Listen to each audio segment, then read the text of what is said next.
Hablaremos esta noche de Henri Rousseau, un pintor que también trabajaba de aduanero.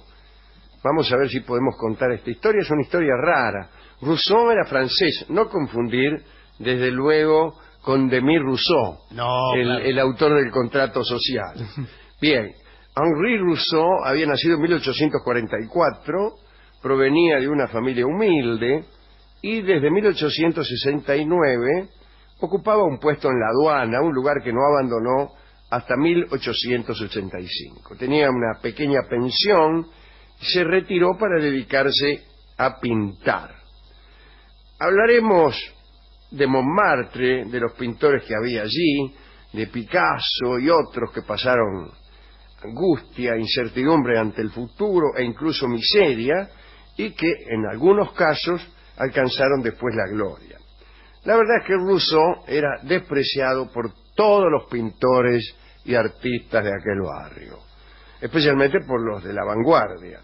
Todos los que lo conocían lo despreciaban, y muchos ni siquiera lo conocían como para despreciarlo. El propio Picasso, en principio, lo creía un bondadoso chiflado que pintaba con una simpleza que espantaba. Muchos lo cargaban. Una noche, el propio Picasso, junto a su novia, Fernande Olivier, y el poeta Apollinaire, Guillermo, fueron hasta una fiesta que Rousseau ofrecía a sus vecinos en el taller que tenía. Para Fernanda, para Picasso y para Apollinaire, el asunto era burlarse de Rousseau.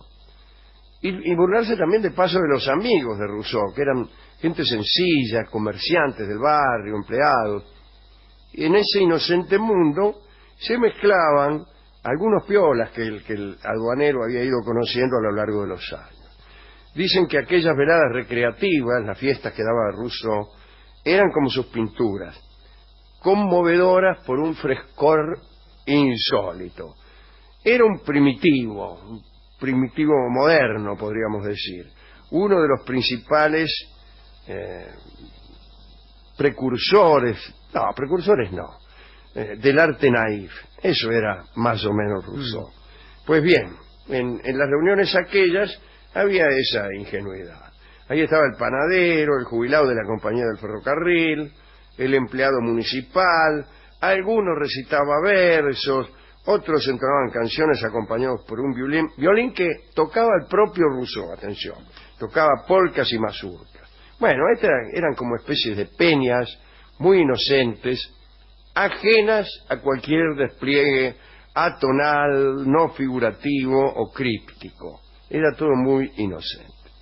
Al finalizar una de esas fiestitas, Picasso decidió devolver la invitación a Rousseau y acordaron organizar un banquete. En realidad la idea de Picasso y de algunos de sus amigotes, ahí de Montmartre, no era tanto rendir homenaje a Rousseau, sino sobre todo tomarle el pelo y pasar una velada entretenida. 50 años más tarde, contó Picasso, dijo que la cena que habían planeado para Rousseau era efectivamente una broma, porque nadie creía en el talento de Rousseau. Pero lo que ocurrió es que el aduanero también se creyó el homenaje, creyó que le iban a hacer una cena de homenaje, lloró de alegría, y vamos a ver lo que sucedió. Picasso había decidido hacer bien las cosas. Limpió su taller, le sacó todas las pinturas que eran de él.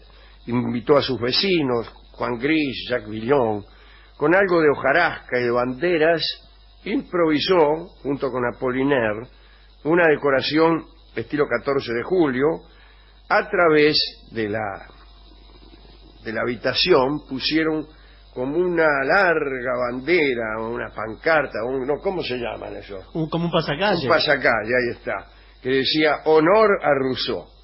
Ante la mesa del banquete había un cuadro pintado por Rousseau que estaba sobre un caballete adornado con unas plantas, o qué sé.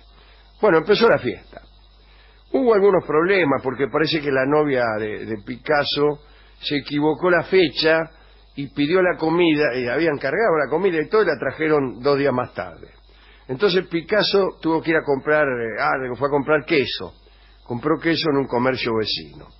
Después, algunas de las 30 personas invitadas para cargarlo a Rousseau habían esperado la hora de la cena o de la visita, todos en un bar.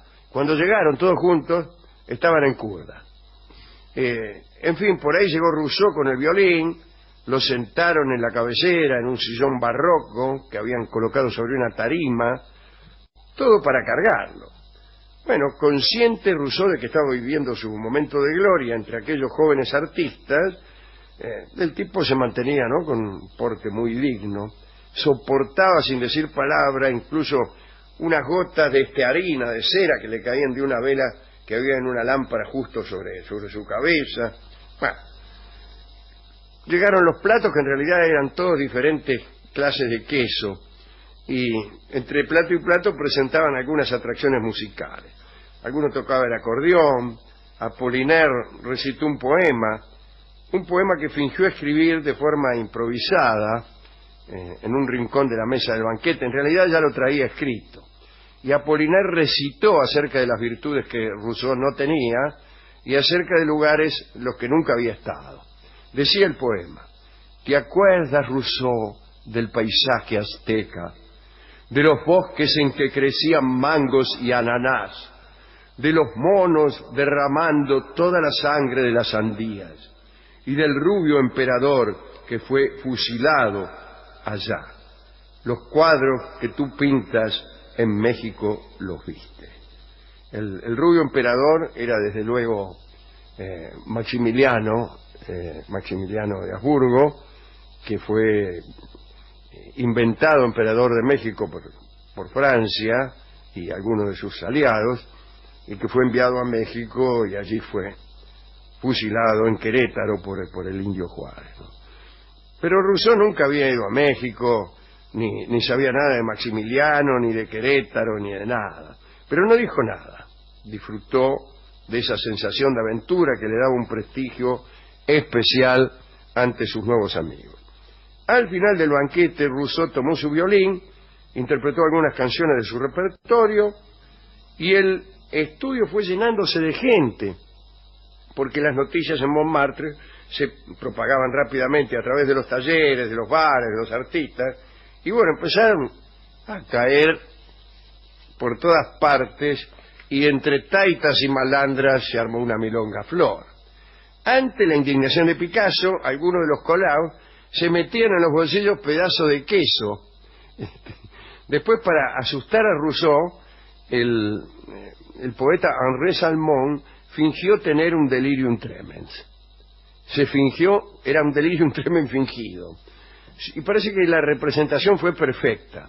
En realidad, Salmon había masticado jabón para simular la baba que, según todos creían, es característica de aquel delirio. Rousseau lo socorrió y Salmon fingió recuperarse por el toque milagroso del pintor. Todos lo felicitaron, cantaron loas, pero al final de la velada Salmon ya estaba borracho de verdad y creyó que había tenido un delirium tremens verdadero y que Rousseau lo había curado. Así que lo tuvieron que encerrar en el cuarto del taller de Picasso, en el cuarto trasero.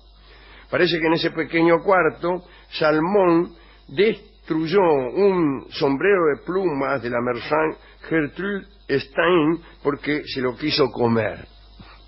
Ese grado de curda tenía el amigo Salmon.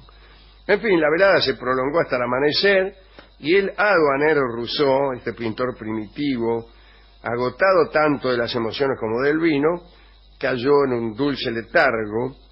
Picasso hizo que lo subieran a un coche. Antes de que el cochero arrancara, el aduanero salió por la ventana y le dijo a Picasso: tú y yo somos los dos pintores más grandes del mundo.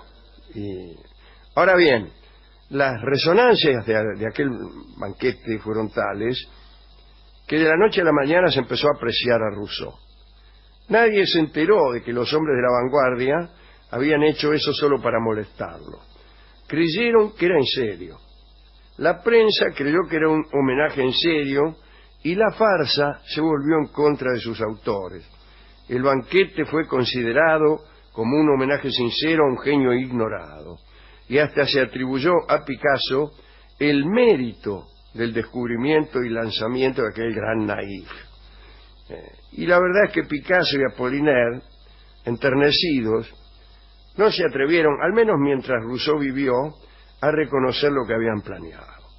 Y Rousseau vendió todos sus cuadros, se hizo próspero, frecuentó los mejores círculos. En realidad no pudo disfrutar mucho porque se murió 2 años después de aquel banquete, en 1910, a la edad de 66 años. Recién, mucho después, Picasso y Apollinaire confesaron que todo aquello había sido una farsa.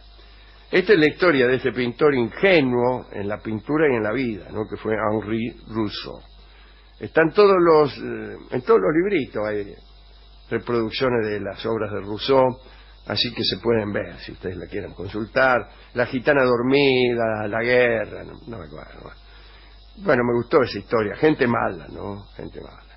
Algún día vamos a contar aquí la creación de un pintor ficticio inventado por Max Aube, que se llamaba, creo, Josep Torres Campalans, un pintor que no había existido nunca, del cual empezaron a hablar, especialmente empezó a hablar su creador, ¿no?, este intelectual, Max Aube.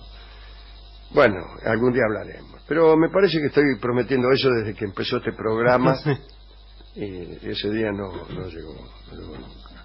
¿A quién dedicar esto? Bueno, al pobre Rousseau.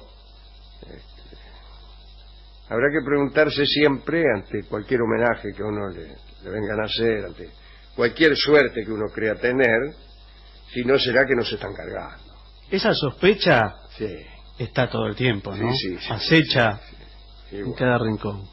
Y no le dedicaremos nada, al menos no esta noche, a Picasso, No. a Apollinaire por atorrante, y menos todavía a la novia de Picasso, Fernande Olivier. Bueno, y también al del Delirium Tremens. Sí, a Salmón. Andrés Salmón, a mí me gusta, porque al final se lo creyó él. Fingió un Delirium Tremens para jorobarlo al tipo, y después dijo, caramba, parece que sí tuve un Delirium Tremens. Hemos ido a la discoteca a buscar tango sobre la obra de Henri Rousseau, pero parece que no hay. No hay. Se Sí podrían hay, inventar. sí, Se podrían inventar. Claro. Hay sí tangos ingenuos, tangos naif, Ujú. pero nadie lo admite. Claro. Así que bueno.